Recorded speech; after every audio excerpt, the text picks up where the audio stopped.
Fala aí, fiel, tudo certo com vocês? Bom, 2 semanas depois de voltar a jogar pelo Corinthians, o meia Renato Augusto parece que não deve ser mais uma opção frequente pro Lucha até o fim do ano, já que novamente no começo do jogo ele sentiu que não teria como continuar, ou como eles gostam de falar, né, saiu antes para prevenir algo pior no futuro e agora vai ter que passar por novos exames para saber a gravidade desse desconforto que eventualmente pode virar até uma lesão, mas até onde se sabe não foi nada demais, né, não tem nada grave. Diferente das outras lesões que ele teve esse ano, essa de sábado foi na panturrilha, né? E ele vinha sentindo muitas dores e fez até uma cirurgia no joelho, que logicamente é uma das piores regiões para se ter um problema, já que você liga a própria panturrilha com o resto do corpo. Então, ainda que seja algo mais grave, não vai ser tão ruim assim. Mas cara, não sei se vocês viram, né? Mas na hora que ele vai pro banco, dá pra ver que ele fala algo como não dá mais, parça, ou não dava mais pro Fábio Santos. E eu não quero ficar aqui tirando conclusões precipitadas, mas eu imagino que o próprio Renato não confia mais nele. Nem ele sabe se vai dar pra continuar jogando até o fim do ano, quem dirá nós a torcida. E na coletiva o Lucha ainda fala que o Renato diz que sentiu uma dor que foi aumentando porque talvez ele teria voltado cedo demais, já que como o Corinthians precisava do Renato para reverter aquele resultado contra o Galo, eles acabaram pulando algumas etapas, né, e fazendo parecer que ele estava 100%, mas na verdade ele estava mesmo sentindo algumas dores e por isso não estava desempenhando tão bem quanto poderia. Enfim, infelizmente é aceitar que a passagem do Renato chegou ao fim e não dá mais pra gente ficar esperando ele voltar para aí sim o Corinthians jogar bola. Que venha logo esse substituto porque tá foda, viu? Bom, e acho que vocês viram aí, né? Depois de balançar, já tava na cara que isso ia acontecer uma hora ou outra, o técnico Eduardo Cudê pediu demissão do Galo depois do empate contra o Bragantino e agora está livre no mercado. E segundo informações, o treinador teria optado por essa saída, então ele não vai receber a multa de 26 milhões por causa do elenco que ele diz ser curto, venda de jogadores que ele queria usar e promessas que não foram cumpridas, né? Jogadores que não chegaram como foram prometidos a ele. E por que eu estou falando isso? Para mostrar que o argentino, apesar de ser um bom nome para o cargo, é um cara exigente, que não é de fácil adaptação e gosta muito de pegar um time para ser campeão. A ideia dele é essa, é chegar, implementar o trabalho e no final do ano tentar papar uma taça. Ele não é um cara para chegar e tampar buraco. Pelo que eu vi, né, puxando o histórico dele, deu para perceber que a maioria dos times que ele treinou foi chegando no começo da temporada e indo até onde deu. Então, para quem pede o Cudê, para quem quer que o Cudê venha aí, o Lucha caia, eu tenho praticamente 100% de certeza que ele não viria, né? Ainda que o Corinthians oferecesse o maior salário do mundo, ele não viria porque ele não gosta dessas condições de trabalho, certo? É isso, se for para pensar em um treinador para substituir o Lucha, tem que ser um cara que saiba da nossa realidade e chegue para agora, né? O Duílio quis inventar de dar uma chance pro Lázaro em janeiro e olha só no que deu. Nomes disponíveis a gente tinha de monte, incluindo fora do Brasil, mas agora fazer o que, né? Enfim, Cudê não vem, certo?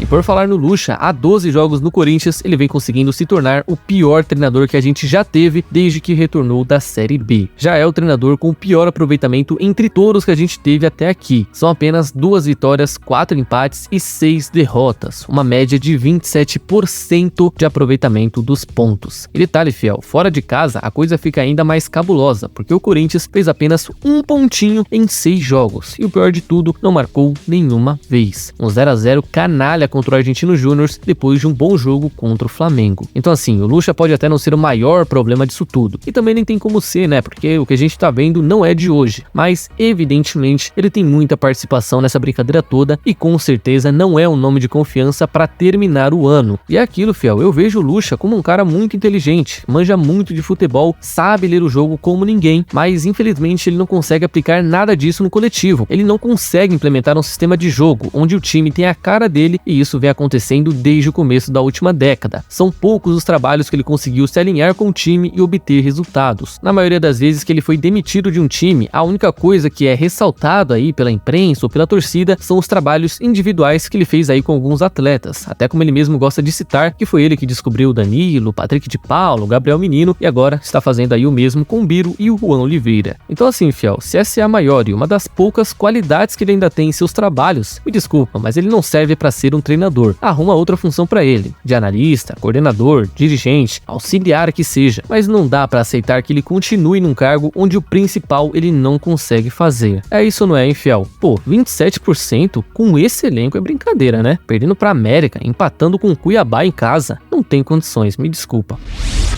E como já era esperado, o autor do gol corintiano nesse final de semana, Juan Oliveira, vai mesmo continuar no Corinthians até o fim do ano. Por causa desse gol, ele que tem apenas 19 dias de contrato, fez a diretoria abrir conversas com o Metropolitano de Santa Catarina, o qual ele pertence, para estender o seu vínculo por mais 6 meses. E com isso, o Corinthians ainda não paga o que está no contrato dele, que é de 1,5 milhão por 60%, porque só vai decidir sobre isso lá na frente. Então, a diretoria apenas adiou o contrato dele para o final do ano, estendeu um pouquinho o empréstimo e com certeza fez o melhor negócio que podia fazer. Porque se você opta por comprar o jogador agora e lá na frente, sei lá, daqui 2 semanas, ele já se lesiona de novo, porque infelizmente é meio que isso, né, fiel? O jogador que costuma frequentar o DM logo cedo é uma incógnita do começo ao fim, não dá pra confiar. Então, o Corinthians só estende esse empréstimo por mais alguns meses, testa ele aí durante esse tempo, sem pagar nada, e se ele não tiver nenhuma lesão, vê que tá sendo aproveitado e tem margem pra lucro lá na frente, aí sim você paga esse valor, que como eu falei ontem também nem é muita coisa, e aí você fica com o garoto. Do contrário, ele volta pra Santa Catarina e segue a vida dele. Mas, no geral, um bom negócio feito pelo Duílio, né? Tenho que concordar aí que optar por 6 meses e não comprá-lo logo de cara foi um bom negócio. Parabéns à diretoria, hein? Acertaram nessa.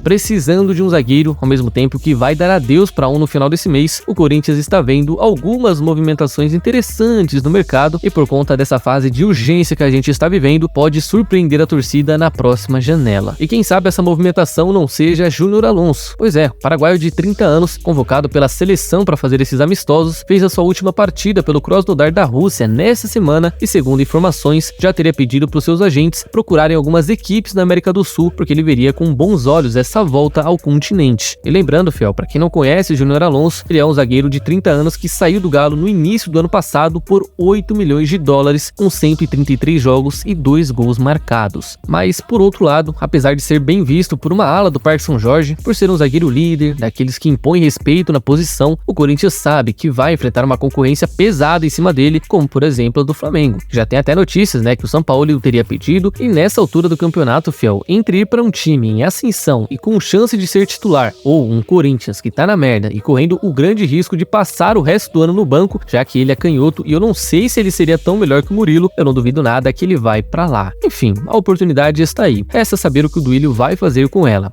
E aí, trariam? Eu acho que tem melhores, hein? Então, fiel, é isso por hoje. E antes de vocês saírem do vídeo, não se esqueça de deixar a curtida e se inscrever no canal, que já vai estar me ajudando demais e vai contribuir para mais vídeos por aqui, certo? Espero vocês numa próxima, tamo junto e vai, Corinthians! I just want to look my way and never back to you.